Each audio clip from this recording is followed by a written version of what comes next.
Olá pessoal, meu nome é Vitório e eu vou ficar responsável por conduzir vocês nessa disciplina de estrutura de dados.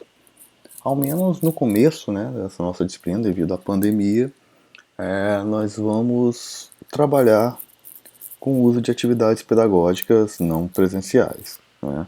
Então, o objetivo deste primeiro vídeo, dessa primeira videoaula, é fazer uma breve introdução sobre a disciplina, né, sobre o que nós vamos estudar, sobre o que eu espero que vocês já saibam de disciplinas anteriores, sobre como vai ser a avaliação, né, enfim, dar uma visão geral, né, da nossa disciplina. Então, um primeiro conceito, né, que é central nessa disciplina é o conceito de tipo abstrato de dados.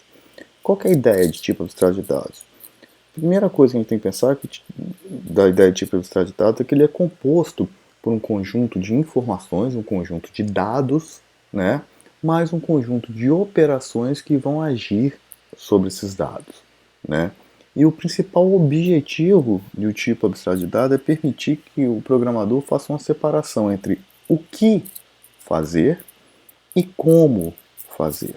Né? Na verdade, a ideia quando você constrói um tipo abstrato de dados é que você se preocupe com o como fazer, para que quem for utilizar depois a sua estrutura só se preocupe com o que fazer.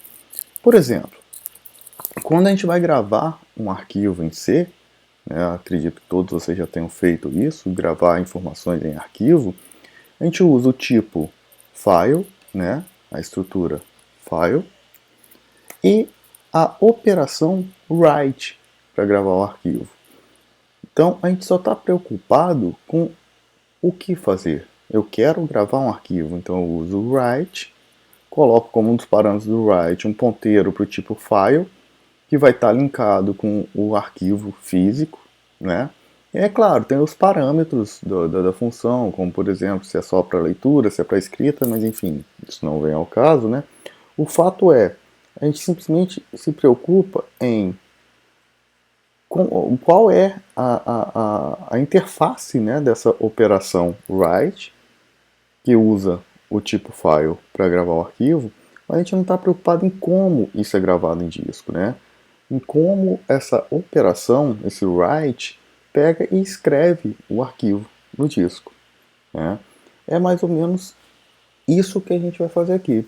A ideia é que quando a gente desenvolver os nossos tipos de dados, né, nossas estruturas de dados, que a gente defina a estrutura, né, os tipos das informações que nós vamos ter ali dentro, operações que vão agir sobre a estrutura, de forma que as pessoas que utilizem essa estrutura depois não fiquem preocupadas em como elas estão implementadas, mas simplesmente em como essas operações funcionam para manipular esses dados, ok? Então, nesse contexto, para essa disciplina, nós vamos precisar de conceitos prévios, né, que vocês já viram em disciplinas anteriores, em especial em programação 1 e em programação 2, ok? Então nós vamos, a nossa disciplina, toda a programação vai ser em linguagem C, então a gente precisa que vocês tenham esse conhecimento prévio em C, né, que vocês já tiveram em disciplinas anteriores. Vamos usar muito estrutura de dados heterogêneas, né? O que seria isso? É o famoso struct lá do C, né? É a estrutura que combina variáveis de tipos diferentes, né? Então, só revisando, nós temos estruturas homogêneas e heterogêneas. As homogêneas são os vetores, matrizes, né? Por que elas são homogêneas? E quando você declara um vetor de 10 posições, todas essas 10 posições têm o mesmo tipo de dados. Então, por exemplo, um vetor de 10 posições de inteiro ou de float, todas as posições dele têm o mesmo tipo, ou é inteiro ou é float. Já quando você define uma struct, né, que é um tipo heterogêneo, não, você consegue partir para definir a struct aluno. Ela tem o campo nome, que é um vetor de caracteres. Ela tem o campo matrícula, que é um inteiro. Então você consegue combinar tipos primitivos diferentes numa mesma estrutura. Por isso a gente chama de estrutura heterogênea, que é a famosa struct que vocês já certamente já viram, acredito eu, em programação 1. Além disso, nós vamos usar muito alocação dinâmica de memória, né? São os famosos ponteiros, né? Quem nunca sofreu com ponteiros aqui, não é isso? Então, a alocação dinâmica, só relembrando, né, é o que permite que você aloque em tempo de execução novas posições de memória para seu programa. A gente vai usar muito o malloc, né, que é o comandinho para alocar a memória, e o free, que é para desalocar. Ok? E o conceito de bibliotecas. Porque se a gente quer fazer estrutura de dados para que elas sejam reutilizadas depois, a melhor forma de fazer isso é criando bibliotecas, que eu acredito também que a maioria já tenha visto. Então, tudo isso aqui, esses conhecimentos prévios, né, apesar de eu acreditar que todos já tenham vistos, eles vão ser revisados na próxima semana de aula, ok? Na verdade, a próxima semana é a primeira semana de fato de aula. Como essa semana já está começando no meio da semana, eu optei por simplesmente fazer essa apresentação geral, né, da disciplina e deixar que vocês se preparem os ambientes de vocês, né? Eu digo o ambiente é o ambiente de programação, né? No IFES, geralmente a gente utilizava o deve ser mais, mas vocês não vão ser obrigados a utilizar o deve ser mais, vocês podem utilizar o que vocês preferirem, né? Então, a ideia é que vocês preparem aí o ambiente, né? E façam já uma revisão desse conteúdo. Mas de qualquer forma, na semana que vem, o conteúdo do vídeo, o vídeo aula da semana que vem, vai ser sobre essas questões de tipos de estruturas de dados heterogêneos e de alocação dinâmica de memória. Ok? Mas o que é que nós vamos estudar? Né? Quais são as estruturas de dados que nós vamos estudar? Nós vamos estudar as estruturas de dados clássicas. Né? São as pilhas, as listas, as filas, as árvores binárias, as árvores AVL, que são um tipo especial de árvores binárias, e vamos fazer uma breve introdução a grafos. Ok? Então, como que a gente vai fazer? Né? O que seriam essas estruturas de dados? Né? Como eu disse lá no começo, a gente pode trabalhar tanto com a definição das estruturas de informação, né, quanto com as operações que agem sobre essas estruturas. Então, por exemplo, quando a gente estiver falando de pilha, nós vamos fazer uma struct, uma ou mais struct, né, que definem o que é uma pilha e o que são os elementos que formam essa pilha, ok? Bem como fazer métodos para trabalhar com as operações que vão trabalhar sobre pilhas, ou seja, uma operação de inserir elemento na pilha, que vai receber uma pilha, um elemento e vai colocar esse elemento dentro da pilha. Remover elemento da pilha. Então, consultar se um elemento está na pilha e por aí vai. Então, a pessoa que for utilizar a nossa estrutura de dados, na verdade, ela não vai precisar entender como que o método está implementado. Simplesmente vai chamar esse método e falar, ó, insere esse elemento na pilha, retira esse elemento da pilha, e aquela estrutura vai funcionar como uma pilha, né? Só já entrando, né, o que é uma pilha? Quando você faz uma pilha de livros, por exemplo, você vai colocando um livro em cima do outro, o que normalmente acontece? Na hora que você vai colocar um novo livro, você vai colocar ele em cima de todos. E na hora de retirar, você também vai retirar de cima. Então, no mesmo lugar que você coloca, você retira. Já se você pensa numa fila, por exemplo, não. Como que é uma fila? A fila normalmente, né, o que se espera de uma fila é que o primeiro que chegou na fila seja o primeiro a sair da fila, né? Então, você entra na fila pelo final da fila, né, e sai pela outra ponta. Então, você está numa fila de supermercado, por exemplo. Você entra numa ponta e o primeiro a sair para ser atendido no caixa é o cara que está na outra ponta. Né? Então, enquanto na pilha você entra e sai, né, você coloca e tira no mesmo lado, na fila você coloca para um lado e tira pelo outro. Né? Já a lista você pode ter listas ordenadas ou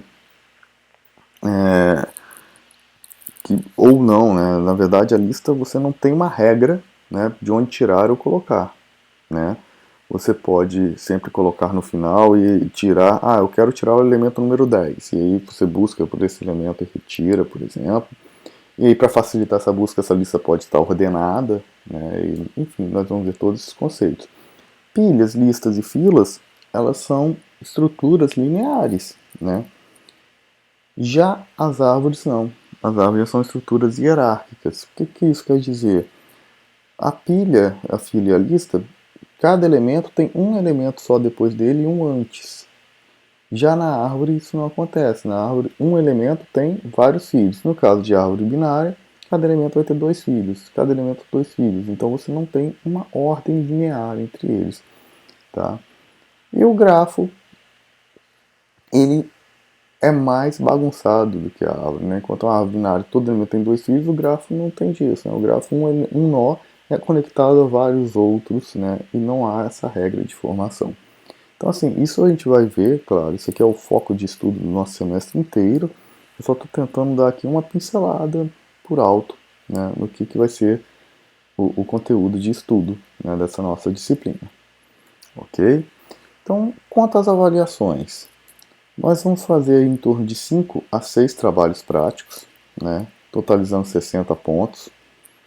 Se forem 6, vão ser 6 de 10. Se forem 5, aí eu vou ver, de repente, 3 de 10. E aí os dois últimos a gente põe de 15. O fato é, vão ser 5 ou 6 trabalhos práticos, totalizando 60 pontos. Durante a disciplina, vou disponibilizar alguns questionários teóricos, talvez 4, talvez 5 questionários teóricos, acerca das matérias dadas, né? E o total desses questionários vai ser de 20 pontos, então cada questionário deve valer de 4 a 5 pontos cada um, né? E faremos uma prova teórica, né? No valor de 20 pontos. Espero que essa prova teórica seja presencial, ela vai ser mais para o final, né, do semestre. Espero que até lá já tenhamos voltado às aulas presenciais. Caso contrário, será pelo ambiente virtual mesmo, ok? Então, totalizando aqui os 100 pontos do semestre. E como nós vamos funcionar enquanto estivermos em APNP? Nós vamos fazer aulas gravadas, né, videoaulas, nesse estilo dessa primeira aula de introdução aqui. Essas aulas serão disponibilizadas no ambiente virtual. E mais para o final da semana, normalmente por volta de quinta-feira, nós vamos fazer uma aula online para tirar dúvidas. Eu geralmente uso o Google Meet, né? Vamos marcar um horário e neste horário eu vou estar disponível para tirar dúvidas, né? Não havendo dúvidas, a gente encerra a aula, ok? Então, as aulas serão gravadas, espero que vocês vejam, tenham as dúvidas, tentem fazer as atividades, os trabalhos, e aí, uma vez por semana, a gente vai combinar um horário para tirar essas dúvidas, ok? Essas aulas online vão ser com horário marcado e, em geral, né, a gente grava, a gente usa o Google Meet justamente para ter essa possibilidade de gravar a aula e disponibilizar depois. Mas a pessoa que não tiver no horário, né, não, infelizmente não vai ter como tirar suas dúvidas. Ela vai conseguir ver depois as dúvidas que outros tiraram, obviamente, mas se ela tiver dúvida, ela não consegue tirar as dúvidas dela na aula. Para evitar problemas dessa pessoa não ter como tirar a dúvida, né, a gente responde as dúvidas também que nos forem enviadas ou por e-mail, né, ou pelo WhatsApp. Tanto o meu e-mail quanto o meu número de telefone estão na sala lá do Moodle, então vão estar em todos os planos mensais, né, que a gente envia. E aí então vocês podem mandar mensagem, enfim, e aí a gente vai tirando as dúvidas à medida que forem aparecendo. Ok? Então é isso, pessoal. Para essa semana, né, para esse restinho de semana, né, o que eu quero que vocês façam é preparar o ambiente de vocês, né? Quem ainda não tem, quem já tem, beleza, testa para ver se está tudo certo, né? Em geral, no IFES a gente usa esse dev, C++, né? Mas eu vejo muitos alunos utilizando o CodeBlocks, pode utilizar também, ou qualquer uma outra ferramenta de programação em C, né? Só peço que evitem não usem recursos que sejam proprietários da ferramenta. Utilizem os comandos básicos do C, porque na hora que você usa um recurso proprietário de uma determinada ferramenta, se eu for tentar compilar no meu ambiente, eu não consigo compilar. Como eu estou com o Mac, eu tenho usado o Xcode, que é nativo do Mac, e então eu tenho problemas quando vocês usam coisas que não são C padrão. Então, por favor, evitem utilizar coisas que não são C padrão, assim como comandos que são proprietários de determinados sistemas operacionais. Por exemplo, o famoso system lá do Windows, né, que vocês usam o System Pause, por exemplo. O pause não é um comando que exista no Mac, então o System Pause dá problema, né, quando eu compilo aqui. Mas esse ainda é menos mal, né? Eu já sei, eu tiro, mas evitem utilizar essas coisas, ok? Então, para essa semana, preparem um ambiente de programação e iniciem uma revisão, né, sobre C. Pega o material lá de programação 2 que vocês fizeram, compila, dá uma olhada, relembrem a sintaxe. Quem tem muito tempo que não mexe por qualquer motivo, dá uma relembrada. E semana que vem, então, nós começamos com uma revisão, né, uma rápida revisão, diga-se de passagem, sobre structs e ponteiros, né, em C, para então na semana seguinte a gente entrar na primeira estrutura de dados nossa.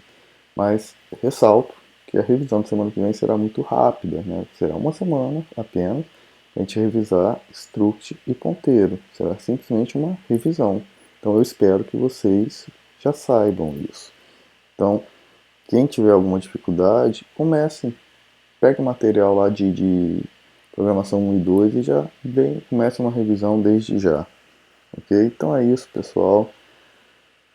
Espero que a matéria seja proveitosa, que a gente se divirta aí com programando, né, as estruturas de dados em C. Um abraço a todos.